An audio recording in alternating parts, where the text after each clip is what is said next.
తెలంగాణలో విద్యుత్ విచారణ కమిషన్ కొత్త చైర్మన్ గా జస్టిస్ మదన్ భీమ్రావు లోకూర్ నియమితులయ్యారు. ఇక ఉమ్మడి రాష్ట్రంలో ఆయన హైకోర్టు సీజేగా అలాగే ఆ తర్వాత సుప్రీంకోర్టు న్యాయమూర్తిగా కూడా పనిచేశారు. సుప్రీంకోర్టు ఆదేశాల మేరకు కొత్త చైర్మన్ తెలంగాణ ప్రభుత్వం నియమించింది. ఇక ఇంతకు ముందు కమిషన్ చైర్మన్ గా జస్టిస్ నరసింహారెడ్డి వ్యవహరించారు.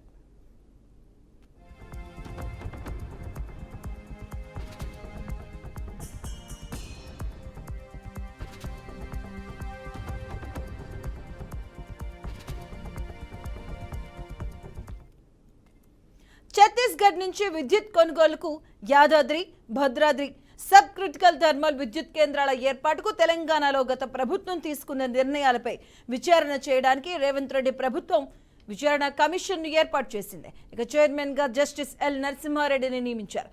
విచారణ జరుగుతున్న సమయంలో కమిషన్ ఏర్పాటు, దాని చైర్మన్ నిష్పక్షపాతికను సవాల్ చేస్తూ మాజీ సీఎం కేసీఆర్ సుప్రీంకోర్టులో పిటిషన్ దాఖలు చేశారు. ఇక విచారణ చేపట్టిన ప్రధాన న్యాయమూర్తి జస్టిస్ డివై చంద్రచూడ్ నేతృత్వంలోని ధర్మాసనం కమిషన్ చైర్మన్ ను మార్చాలని ఆదేశించింది. ఇక అదే సమయంలో విచారణ కమిషన్ ఏర్పాటు నోటిఫికేషన్ ను సైతం కొట్టివేయాలన్న కేసీఆర్ వినతిని పరిగణలోకి తీసుకోలేదు.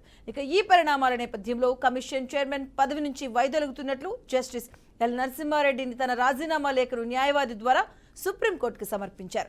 అలాగే సుప్రీంకోర్టు ఆదేశాల మేరకు కొత్త చైర్మన్ ను నియమిస్తామని చెప్పిన రాష్ట్ర ప్రభుత్వం తాజాగా నేడు నూతన చైర్మన్ గా జస్టిస్ మదన్ బి లోకూర్ను నియమించింది.